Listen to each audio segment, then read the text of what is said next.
Respected Sir, my topic of presentation is Progress and Success of Economic Transition in Estonia. Following the collapse of USSR, in 1991, Estonia regained independence but inherited a heavy economic legacy of poverty and underdevelopment. In 1987, the per capita of Estonia was below 2000. In 1992, the industrial production declined more than 30% over 2 years, with real wage falling by 45%, while inflation ran more than 10,000% per annum. To manage transition from centrally planned economy to market economy, Estonia, in one hand, chose macroeconomic stabilization with monetary policy, exchange rate policy, fiscal policy, and in other hand, structural reforms like price liberalization, trade, FDI liberalization, banking sector reform, privatization, and enterprise reform. Macroeconomic stabilization. The first reform was the macroeconomic stabilization. In June 1992, Estonia introduced its own currency. Based on currency board system, Estonian kroon was made fully convertible for current account transaction, and full capital account convertibility was achieved in 2001. At its introduction, the value of Estonian kroon was undervalued by purchasing power by 7 to 8 times, which boosted exports and kept interest rate down. The fixed exchange rate created trust in Estonian economy. Thus, the Estonian monetary reform was highly successful. To keep results of the currency board stable, Estonian government had to balance the budget. So it was necessary to cut all kinds of subsidies. In 1993, a law was passed that stated that the budget must be balanced when presented to parliament. Budget subsidies to state-owned companies were abolished. Soviet industrial dinosaurs had two options, either to start working or die out. This led to development of new companies. These reforms initially led to the reduction of industrial production, which increased unemployment and reduced standard of living.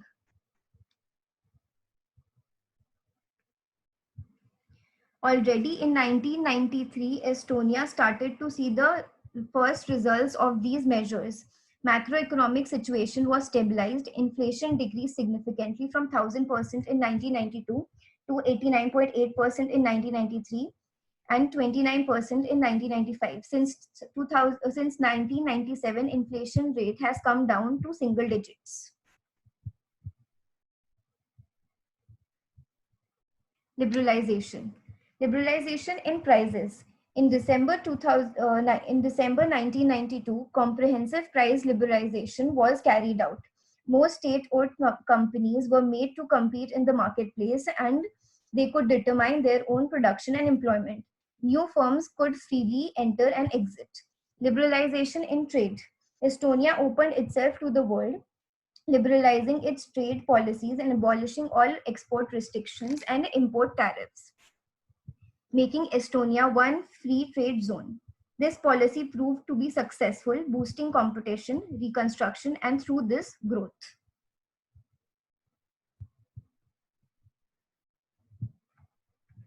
FDI. In September 1991, Estonia introduced a legal framework that opened up for FDI. At the first stage, FDI inflow was mainly related to privatization. By 1993-1994, foreign investment increased substantially. Foreign investment supported know-how transfer and inflow of new technologies. In 2004, FDI inflow amounted 8.4% of GDP. Privatization. In Estonia, the first law on property reform were passed in 1992, concentrating first on the return of property, that is restitution, that had been confiscated from legal owners or nationalized by the communist rulers. The claimant was offered compensation in form of restitution vouchers, which were targeted for privatization. These vouchers were eventually made transferable and were in large part bought by foreign firms that used them as payment when buying privatized Estonian companies. By 1992, approximately 50% of all small-scale firms were privatized, and by 1997, close to 100%. The privatization of large-scale business followed the true hand model, that is, direct sale to the buyers that were offering the most favorable prospect for the enterprises.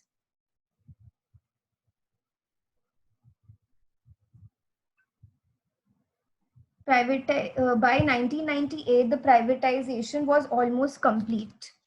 By 2003, the electricity company and Tallinn Harbor were only remaining major state-owned enterprises.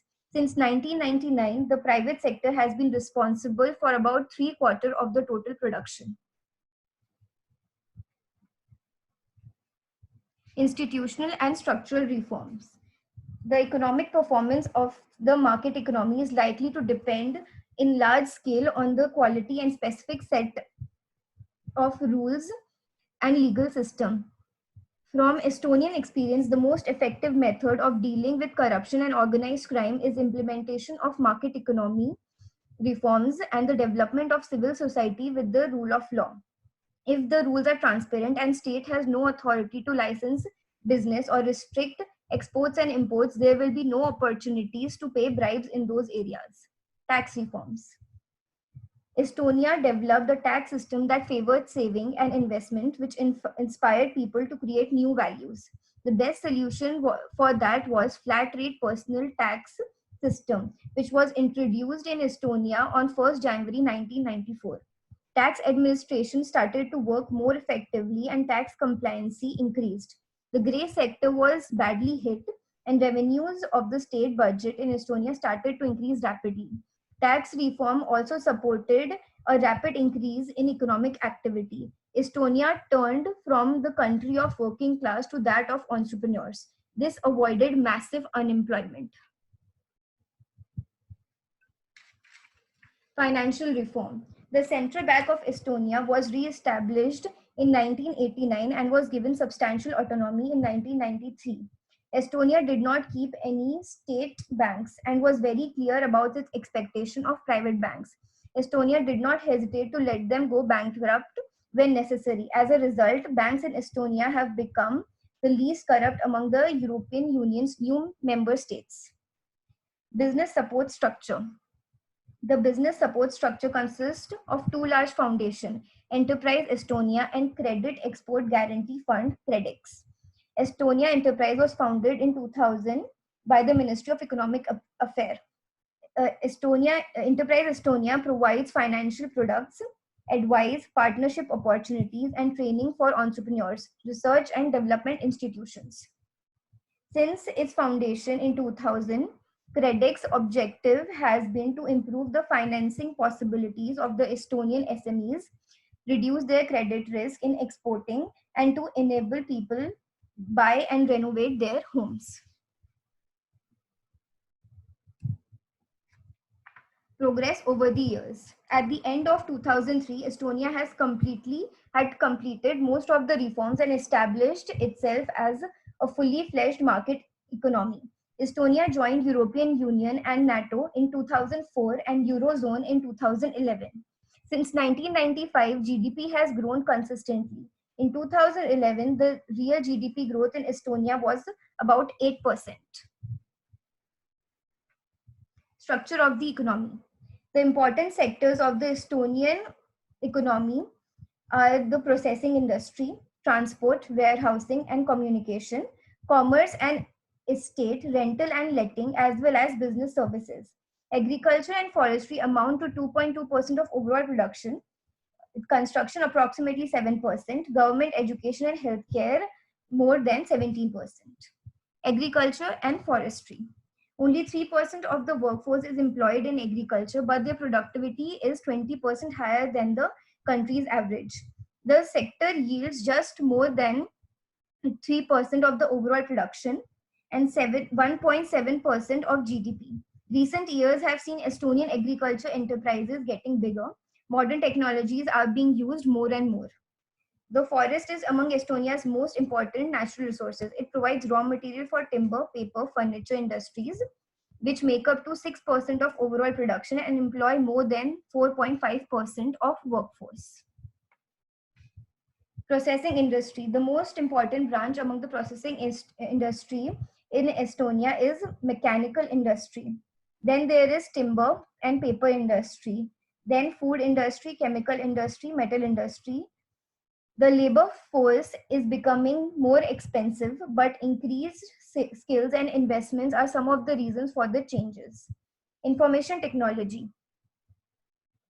Estonia's government uses no paper in its sessions. All members of the government use computers. Estonia has high web penetration and strong standards of technical education in schools. About 71% of Estonian families have connections to internet, and it is estimated that almost the entire population can access the web. Estonia has become birthplace of many high-tech enterprises. The most famous Estonian innovation is the Skype electronic communication system. Trade. The volume of export of goods and services amounts to 73% of Estonian GDP. Export of services constitute to about one-third thereof. Estonia's annual export include machinery and equipment, food and paper, textile, food products, furniture, metals, and chemical products. The percentage of services, mainly transport and travel, in Estonia's import is about 18%. Estonia's annual import include machinery and equipment, chemical products, textile, food products, and transportation equipment. Labor market. Approximately 91% of Estonian workforce is employed as workers. The percentage of self-employed persons is about 5%, and the private entrepreneurs with salaried employees make over 4% of the employed population. During the period of fast growth from 2004, employment fell to about 4%, and this caused a severe lack of manpower, and salaries started growing very quickly.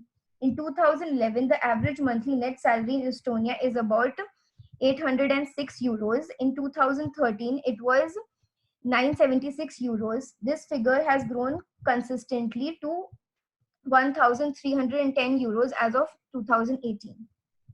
Prices and inflation. In 2003, inflation was 1.3% in Estonia. During 2003 and 4, wages grew more than prices, over 10% in a year, so the standard of living increased.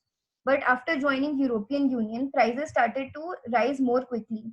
In 2008, consumer prices grew 10.4%. Today, very few prices are state regulated. The government regulations applies primarily to electricity and some fixed telephone communication services. In 2019, high wage growth has only passed through price inflation. Headline inflation has fallen back to slightly above 2% after hovering around 3.4% in 2017 and 2018. Foreign investment. The Estonian government offers a zero rate of corporation tax for reinvested profits from overseas investors. The total FDI stock reached 14.3 billion euros in 2012. The majority of the foreign investment has gone to financial sector, about 29%, especially to banking. Quite a notable amount of foreign capital has been invested into processing industry, trade, real estate, and various business services. Monetary and other financial system. From 1st January 2011, the financial currency in the official currency in Estonia is euro. The Financial Supervision Authority was established at the Bank of Estonia in 2002 and carries out supervision of all Estonian financial institutions. The Estonian financial sector is quite bank-centered. The majority of insurance, leasing, and investment companies and funds belong to banks. Most of the banks, in their turn, are owned by foreign capital. Estonia has 7 registered banks, 4 life insurance companies, 1 branch office of the foreign life insurance companies, 16 fund managers, 23 mandatory pension funds, and 13 voluntary pension funds. As of 2019, the Estonian banking system appears to be well capitalized, a very high risk weighted capital ratio, and one of the highest capital asset ratios. Estonian banks are profitable and have a low share of non-performing loans.